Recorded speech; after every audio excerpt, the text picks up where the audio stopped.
Hello, my name is Ajit, and in this video I will take a tour to your DSM operating system, which is we have installed on VMware Workstation. So for that we need to log into our Synology box. Let's log into the Synology box with the administrator account, and password is, so once you log in on your DSM operating system, you can see the windows where the pop-up will come or for the DSM help. So in this box, you can use this box to search any article related to your DSM operating system, any of the application which you need to install. So you can see the link below. It's a tutorial and FAQs, compatibility and video tutorials. You can click any of the link, so it will take you to the website where you have the video tutorials. So let's close this and let's go to the menu first.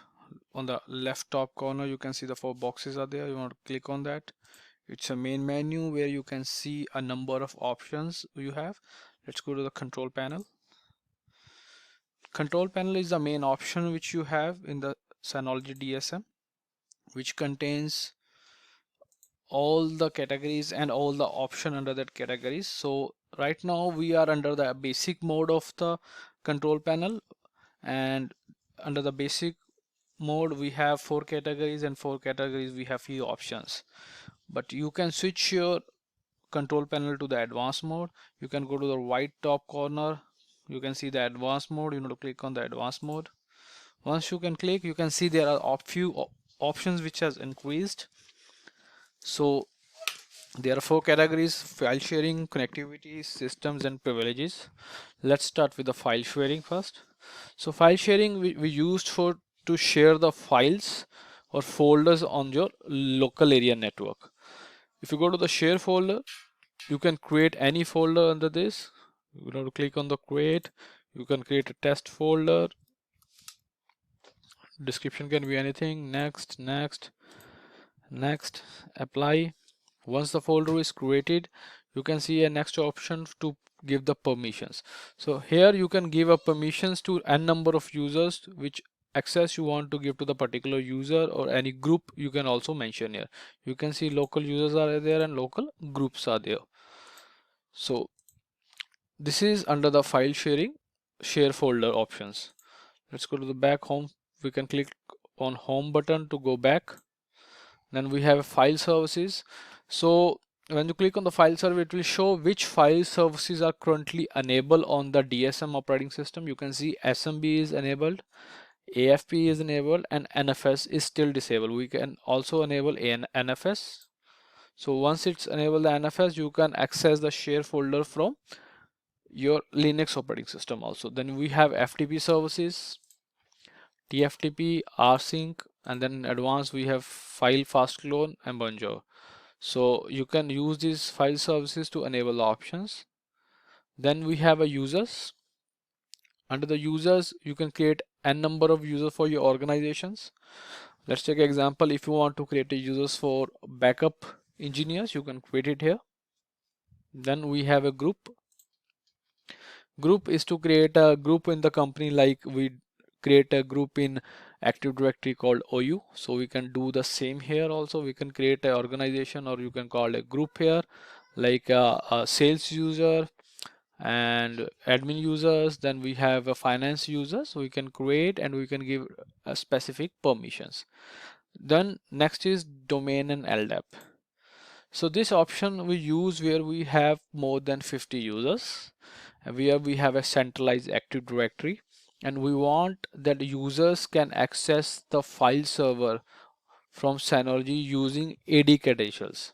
So for that you need to join your Synology DSM to the local AD by using domain and LDAP options.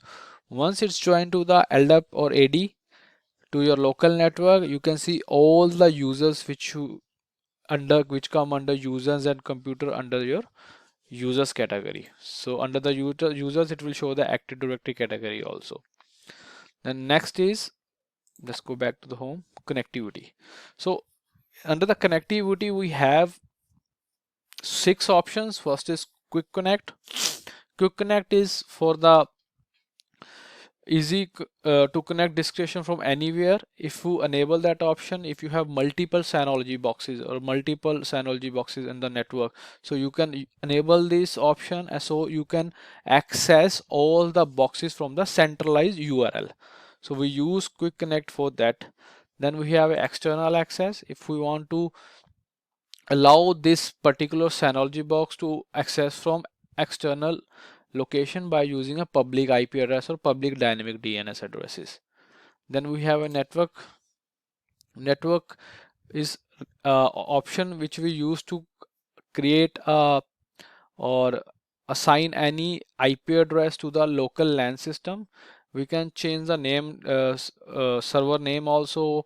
We can manually add the DNS entries. We can see how many network interfaces are there and how many are connected currently. So we can check and verify everything from here.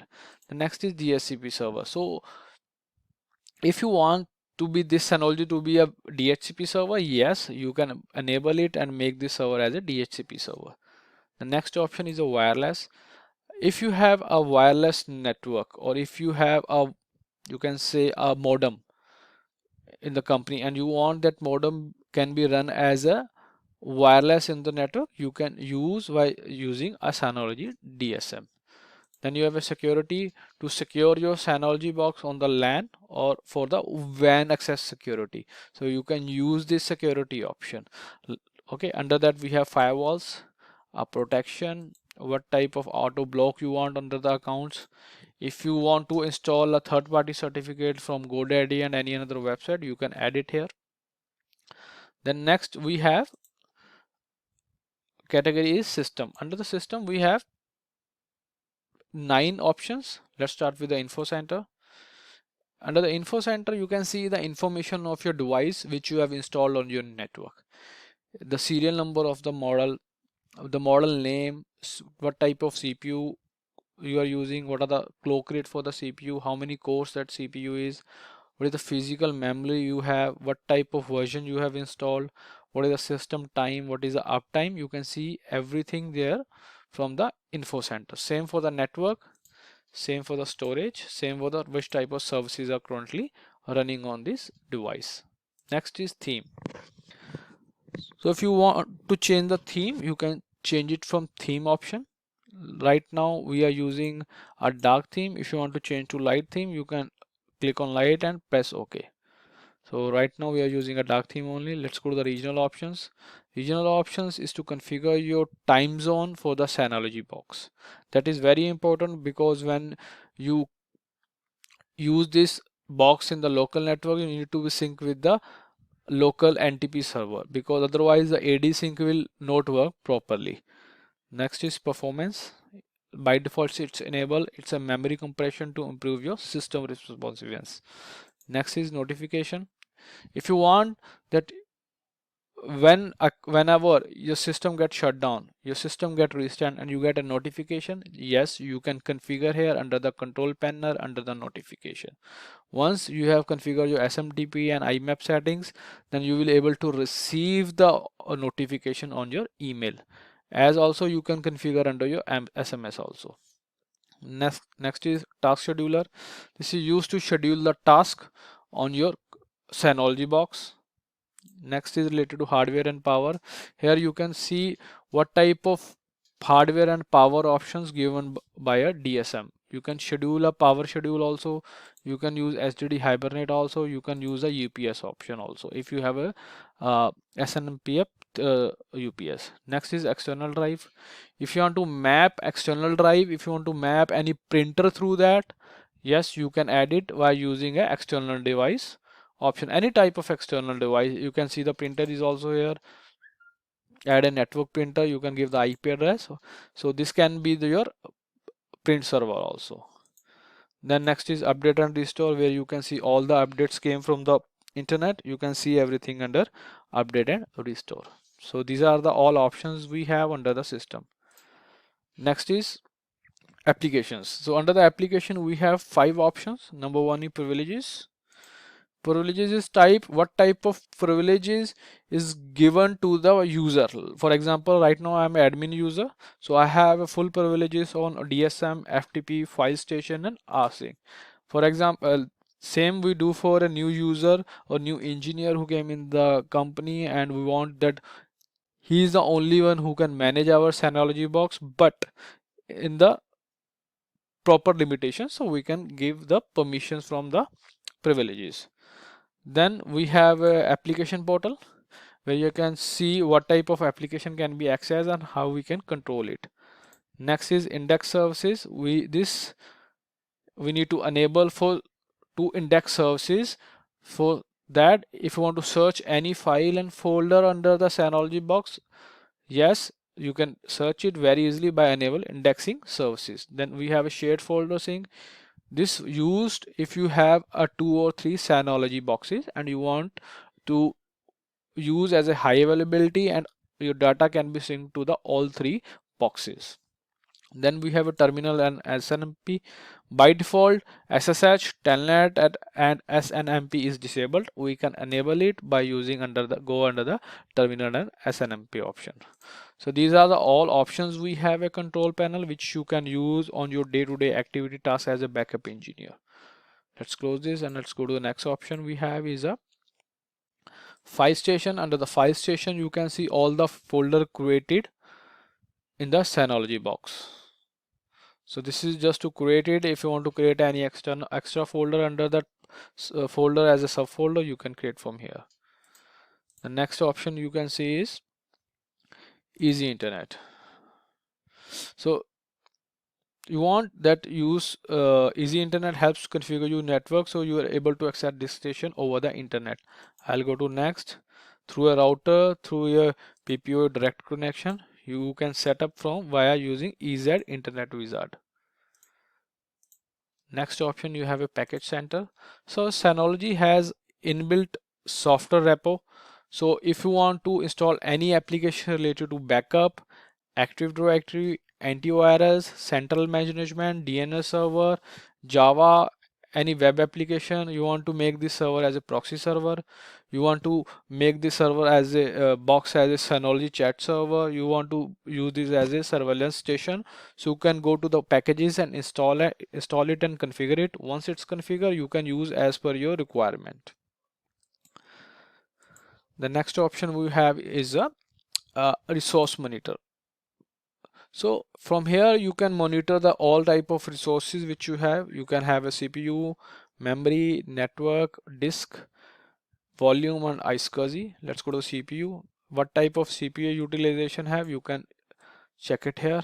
Then task manager, you can see which type of services are, how many services are currently running and which services are using how much CPU and memory, so you can check everything from here.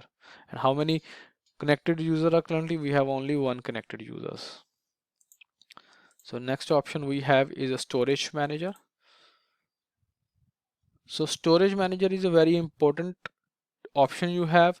Once you buy a new Synology device, you insert your all the hard drives. Once the hard drive is inserted, you can see all the hard drives here, but by default it never used and never configured, so you need to configure under the storage manager. Once it's configured, then only you are able to save any data on the Synology box. Otherwise, you will not able to store any data under Synology box.